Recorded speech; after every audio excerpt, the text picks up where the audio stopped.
Hey, so I got a message from a listener who wanted to hear about my journey in and out of the rabbit hole.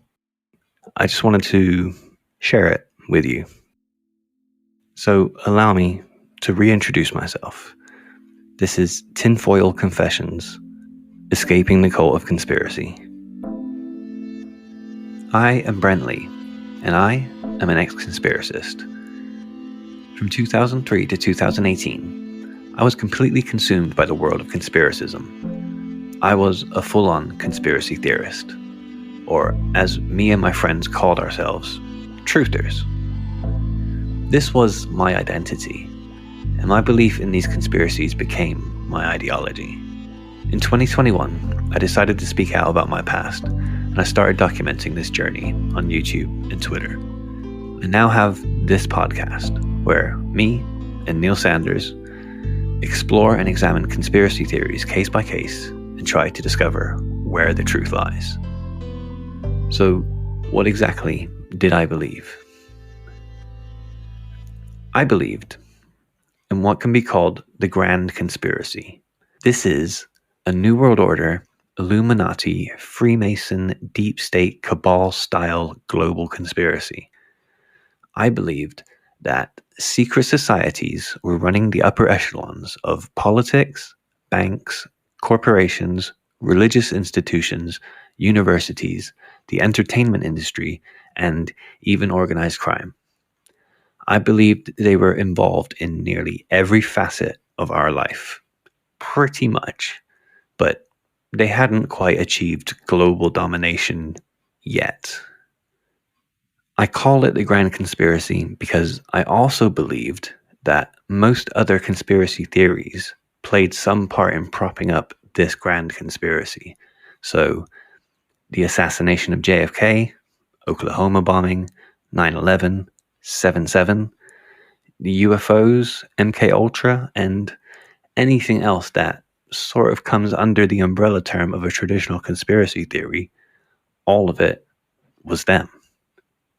Lastly, I believed that these secret societies were mystery schools or cults, which practiced black magic and ritual sacrifice.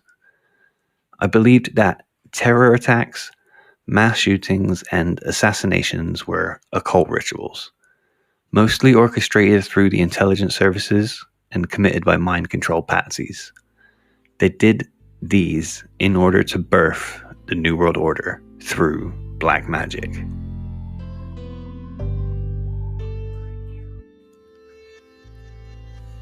In 2003, I was surfing a file sharing application called DC++. One day, I was browsing for some documentaries, and I found a user with a large folder of videos that had some interesting titles.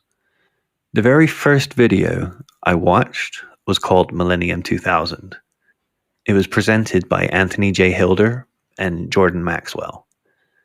This Millennium 2000 video was mainly about how the Illuminati and Freemasons were the hidden hand in history and had now infiltrated the governments of the world.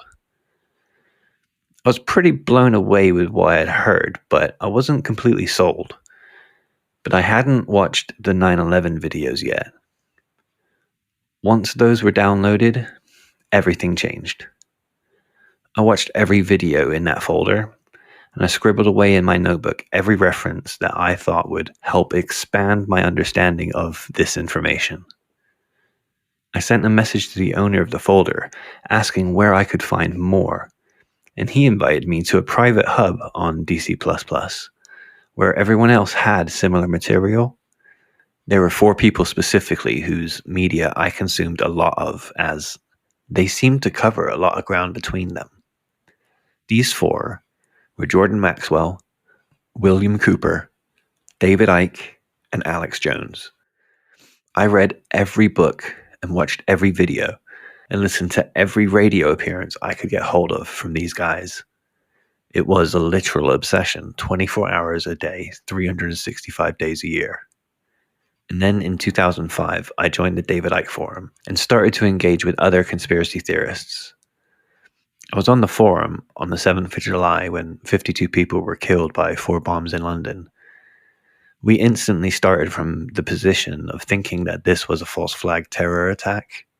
A false flag is when a country attacks itself while wearing the flag of their enemy, so they are seen to be those at fault.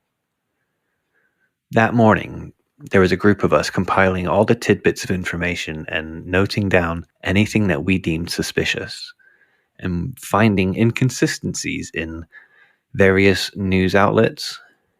We were doing this because we believed that among the chaos and confusion of an event like this, the truth leaks out. After the dust settles, the government does a little damage control and tells the mainstream media the official narrative, and then they spin it out to us. Everything that we gathered, which didn't fit that mainstream narrative, was then used to poke holes in it and structure an alternative narrative. That became the 7/7 inside job conspiracy theory.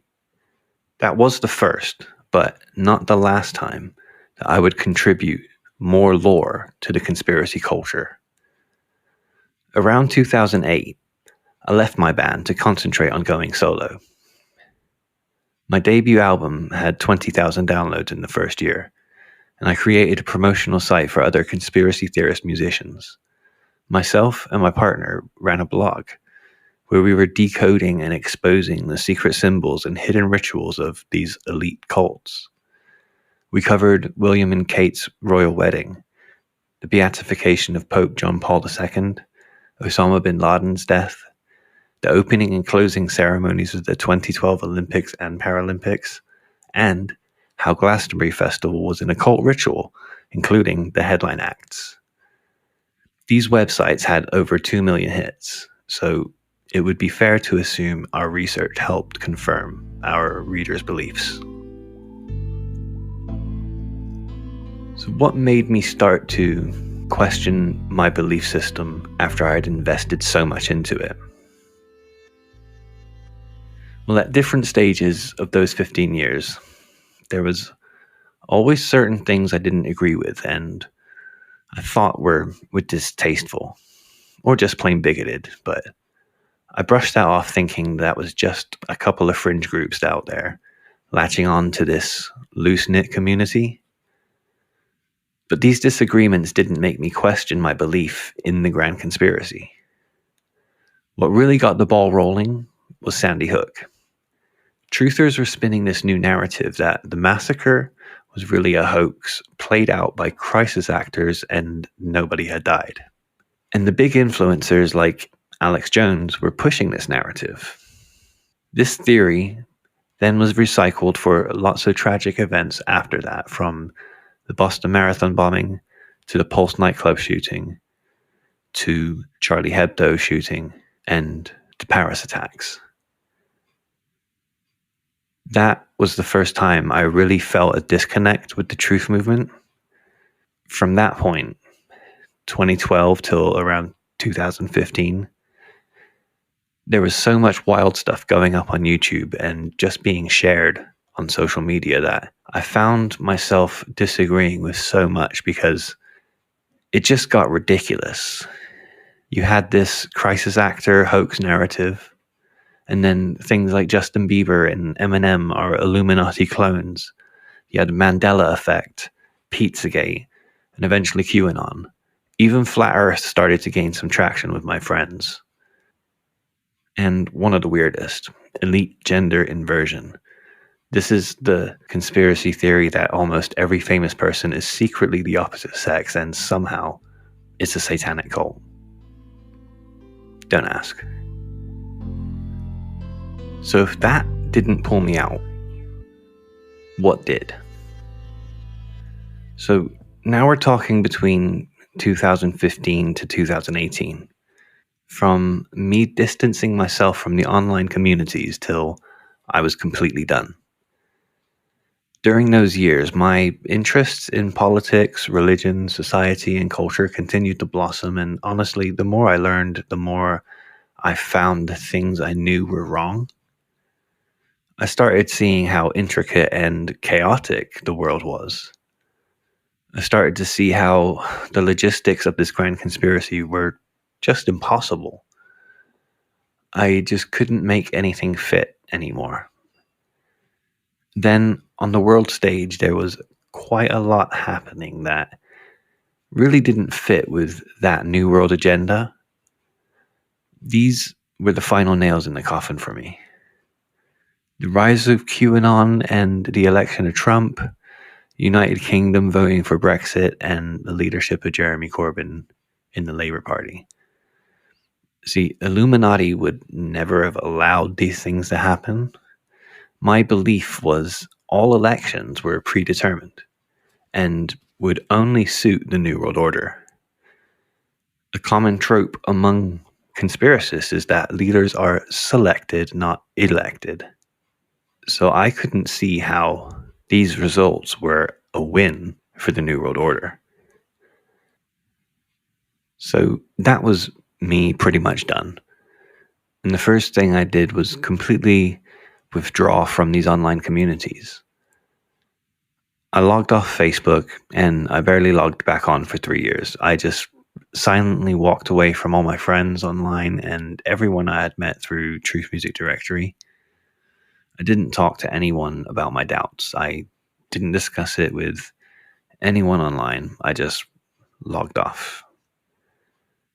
But I was still completely fascinated with the world of conspiracies. And I wanted to know why I believed them. I wanted to know if any of it was true. So I continued learning about the subjects I enjoyed and started to do research about conspiracy theories, which has been a lot more enlightening. I've discovered a lot about myself from it, and I'm happy to say I do not believe in the grand conspiracy myth. I do not believe there is any evidence to suggest it actually exists. I believe I have more than enough evidence to prove that to myself. This myth is itself a hoax, and it is a big lie.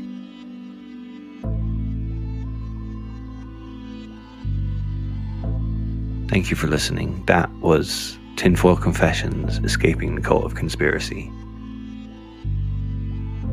My next project is to turn this into a limited series podcast and book. I will be exploring how and why anyone can fall into the web of conspiracism, drawing on the personal experience of myself, other ex-believers, and added commentary from experts. For friends and family of a conspiracist, they will discover new ways of engaging with conspiracists without the worry of enabling them. The conspiracist will discover many things they didn't know about the history of what they believe, and much about themselves with the help of sociologists, psychologists, historians, and other experts. And all listeners will discover how to spot dangerous patterns of thinking and how to avoid falling into these traps themselves.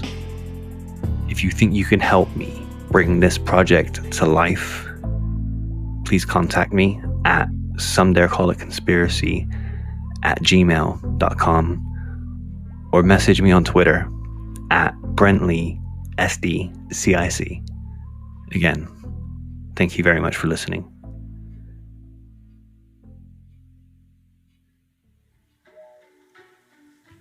Thank you for listening to Some Dare Call It Conspiracy.